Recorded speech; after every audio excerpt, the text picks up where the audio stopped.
I am affected by overwhelm. Once upon a time, I was lucky enough to live a relatively immune life as a student, floating from share house to share house, smoking cigarettes and taking impromptu trips to the beach. I worked as a pizza delivery driver for cash at night and would frequently wake up at midday. Days could traipse by without anything really happening. To-do lists were short and items often went undone for weeks. This was my life at 20 years old. Easy and empty. I may be uniquely lucky to have had that experience for as long as I did. Even reading that back evoked a pang of jealousy from my present self. So few responsibilities, so little planning. Now, things are obviously different. I find that most of my days are enclosed within a thin tone of busyness. I often catch myself leaning into the next moment, giving all my attention to what needs to be done in the next few minutes, hours, or days, while paying no attention at all to the thing I'm currently doing. My mind jumps from one obligation to another without reprieve. There's a sense that if I don't think about the future events right this second, then they'll be forgotten or remain unplanned and will therefore be missed or worse, eventuate in some kind of terrible and embarrassing calamity. I need to cover all bases. I need to think everything through. I need to manage my time as to fit it all in. This mentality has infected my leisure too. On my days off, I continually fight the urge to schedule, write lists, come up with ideas for articles, do housework, or attend to some other apparently pressing task. I feel the pressure of work undone, emails unsent, and ideas undocumented. Even when I find myself doing something I supposedly enjoy, reading a book on the grass or watching a film at the cinema, I feel a sense that other books and films are passing me by.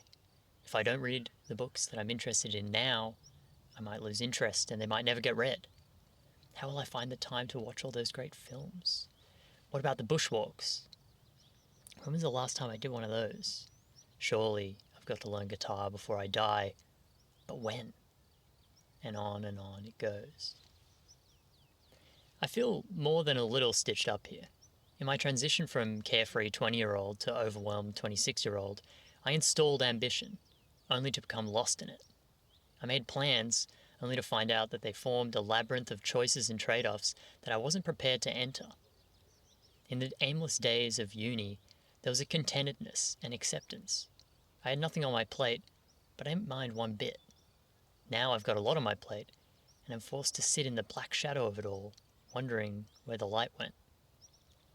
How do we take care of overwhelm? How can we balance the posture of busyness that can come to dominate a full life? Can we reclaim gratitude and contentedness without sacrificing our ambitions in the meantime?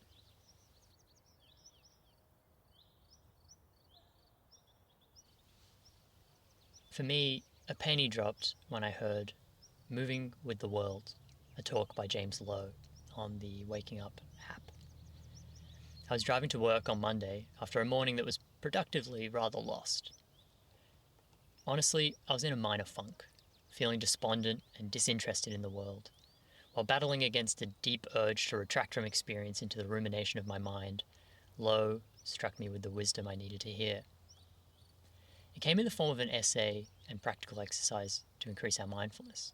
In the midst of my regrets about the morning, reluctance to show up for work, and general how am I going to get it all done angst, getting out of my thoughts was the antidote I needed. After all, what was I really going to accomplish with all my thinking in the next 25 minutes? In order to be more present, even during traditionally boring moments, Lowe suggests saying goodbye to what's around us.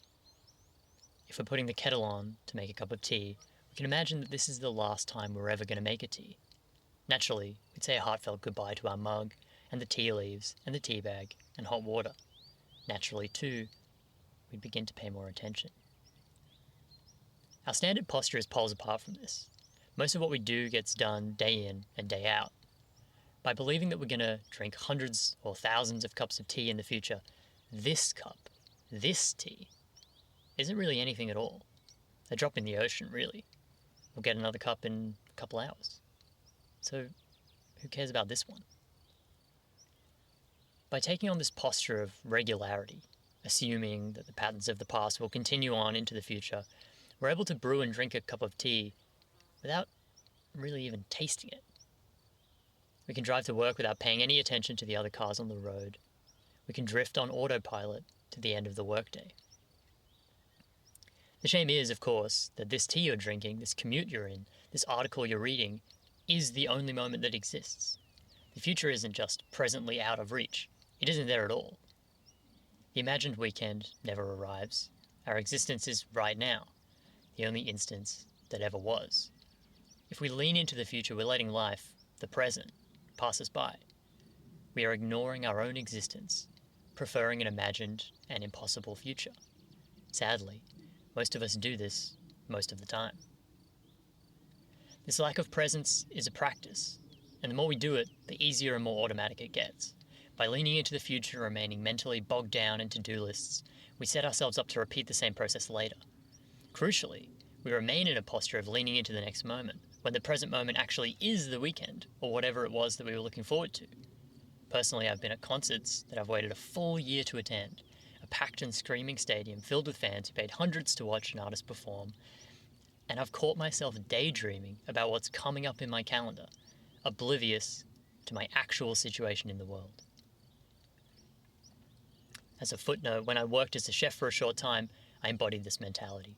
My 2 days off were all I cared about. I hated the work so much that during shifts I would dream of sitting down for more than the length of a cigarette, sleeping in, I was a breakfast chef, so 4:30 a.m. starts, or indulging in any of the luxuries that I wasn't afforded during a normal workday. The issue was, as I've just described, when my day off arrived, I'd spend the first 6 hours telling anyone who'd listen about my prep list and how my fellow breakfast chef, Shooty, left me in the shit by not preparing any of the omelette ingredients on Wednesday. By the time I'd settled into some sort of presence, some wisp of potential to actually enjoy my weekend instead of incessantly thinking about what I have to do on my first day back, it'd be Sunday afternoon and I'd be gearing up for work again. This mentality destroyed me.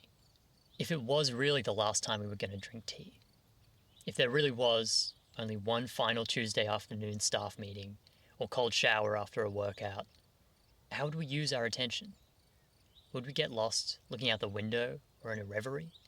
Or would we show up with a kind of straight and full awareness that doesn't allow for absent-mindedness? We wouldn't wonder about our schedule if we were seeing off a friend at the airport, perhaps to never see them again. We wouldn't fret about dinner if we were driving through France for what we knew was going to be the last time. We'd notice the countryside, the friend, our cup of tea, with all the presence that the present moment always deserves. Plus, we'd save ourselves a bunch of useless, half-baked worrying and imaginings, too.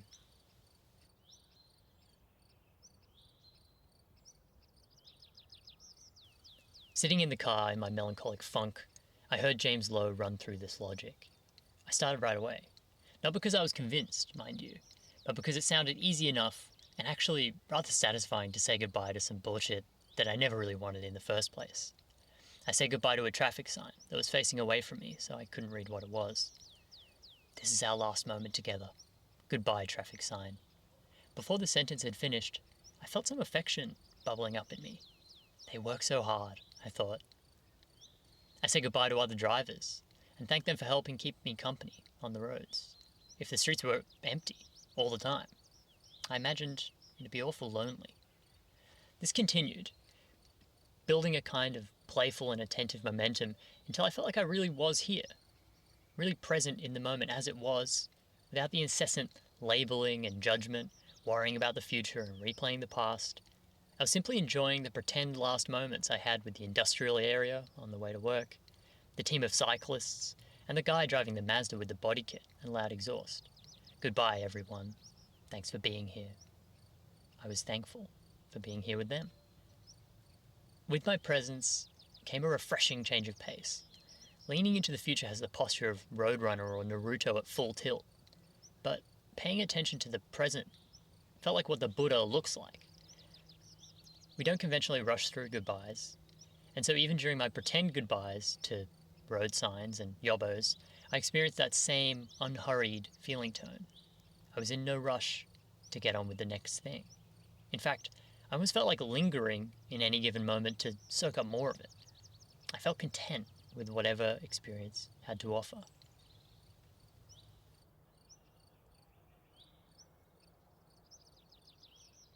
This then reminded me of a technique I'd experimented with months earlier. During a sunny day off, my partner and I were at the beach and both feeling pretty poorly.